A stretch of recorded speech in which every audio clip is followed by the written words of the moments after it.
There comes a time in every life when silence becomes the loudest sound. A time when the absence of company feels like a weight pressing down on the heart. Loneliness, a word that often stirs discomfort in our chest, is one of the most human experiences. And yet, we often run from it. We fear it, we cover it up, we distract ourselves with noise, screens, and temporary attachments. But what if loneliness wasn't a punishment, but a passage? What if being alone was not a failure, but an invitation? Today, let us walk together into the quiet space of solitude, not to escape it, but to understand it, to transform it, and perhaps to even embrace it. Let us explore how to turn loneliness into a fertile ground for personal growth and how to learn the art of being alone with a heart full of peace. 1. Understanding loneliness, not a sign of weakness, but a signal. Loneliness is not a disease. It is not a sign that something is wrong with you. Rather, it is a messenger. When we feel lonely, it's because we are longing, not just for people, but for meaning, for connection, for depth. Often, we confuse being alone with being unloved. But these two are not the same. There are people surrounded by crowds and still feel deeply alone. There are others, quietly sipping tea in solitude, who feel completely at peace. In the teachings of the Buddha, it is said, "One is one's own refuge." This reminds us that the deepest companionship we can have is with ourselves. Loneliness, then, becomes an invitation. It calls us inward. It says, "Come back home.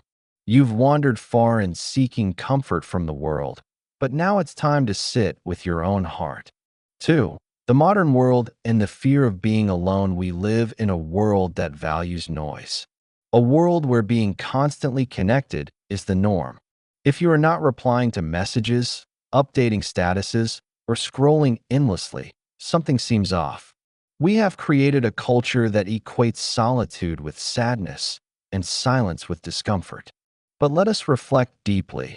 Why do we run from silence? Why are we afraid to be alone with ourselves? It is because we have not been taught how to befriend our own mind. We have not been shown that solitude can be nourishing. Most of us have an inner critic that grows louder in silence. That voice that tells us we are not enough, not loved, not worthy. But that voice is not our truth.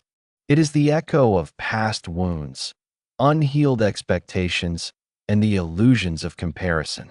By embracing solitude, we begin to listen beyond that voice, into a space where the true self lives.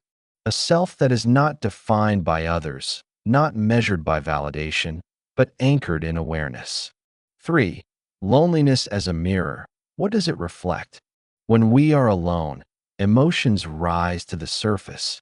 Memories, regrets, hopes, disappointments, they come uninvited. But they come for a reason. Loneliness gives us the stillness needed to see ourselves clearly. It is the mirror that reflects the state of our inner world. If we feel abandoned, maybe we've abandoned ourselves. If we feel empty, maybe we've filled our life with what doesn't nourish our soul. If we feel invisible, maybe we've not yet seen ourselves as we truly are. This is not to blame ourselves, but to awaken, to realize that loneliness can be the doorway to deep self-reflection. In Buddhist practice, we use the term vipassana, insight. True insight does not come in noise, but in silence. Not when we are running, but when we sit still. And often, it is in moments of deep loneliness that our first real insights arise.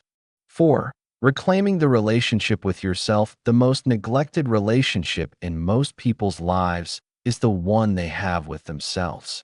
We take care of others. We seek their love, their approval. But when was the last time we truly sat with our own heart, without judgment, without distraction?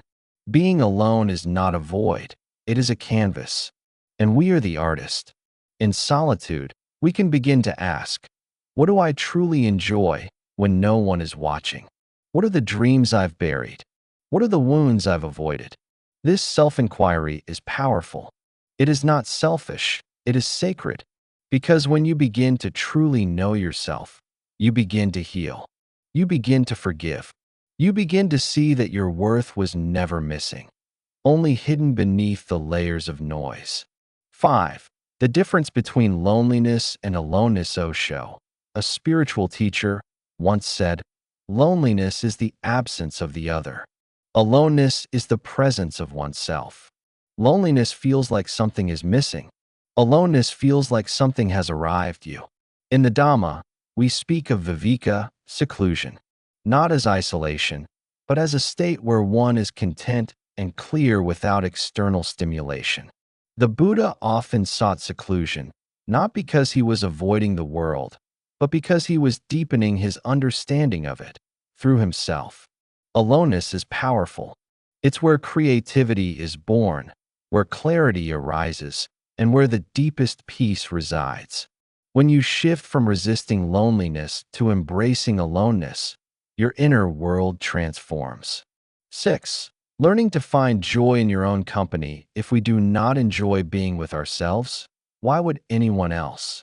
Learning to enjoy your own company is like learning to dance in your own rhythm, without the need for applause. It might start awkwardly. It might feel strange.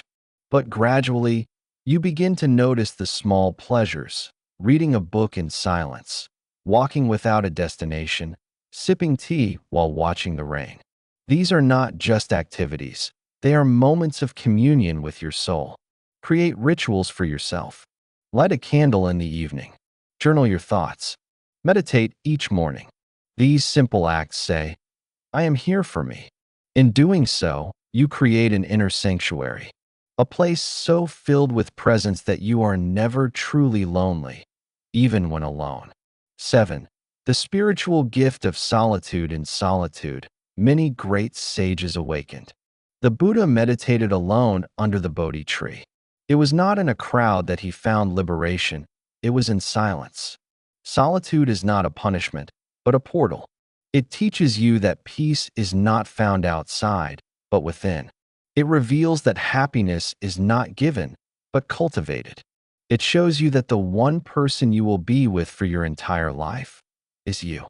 And thus, the greatest work you can do is learning to love and understand that person. In solitude, we remember that our true nature is not lonely, it is luminous. 8. Shifting the mindset. From lack to possibility. Loneliness often speaks in a language of lack. I don't have someone. No one understands me. I'm missing something. But what if we change the story? What if instead of "I am lonely," we say, "I am learning about myself"? Instead of "I wish someone was here," we say, "I am discovering what matters to me." Instead of "I need someone to complete me," we say, "I am whole." Our mind is powerful. It narrates the story we live. And every time we reframe loneliness into opportunity, we step into empowerment. 9. Reconnection. From a place of wholeness. Eventually, we will connect with others again, but from a different place. Not from emptiness, but from fullness. Not from fear, but from peace. Relationships built from wholeness are different. They are not clinging, but spacious. They are not needy, but generous. You do not need someone to fix your loneliness, because you have already befriended it. And when two whole people meet, they do not complete each other, they expand each other. 10. The final reflection. Alone, but not empty. Let this be your reminder. Being alone is not being broken. It is not being forgotten. It is not being unloved. It is simply a chapter, a sacred, silent, soul-filled chapter that prepares you for deeper understanding, for real connection, and for inner peace. When you embrace solitude, you discover the one person who will never leave you, your own awakened self. Let us walk with this truth gently in our hearts. Let us return home, not to the world outside, but to the sanctuary within. So, the next time you feel lonely, don't run. Pause. Breathe. Sit with it. Listen. Ask it, "What are you here to teach me?" Because behind every wave of loneliness, there is a hidden shore of wisdom. And when you arrive there, you'll no longer fear being alone. You will welcome it. You will walk with it.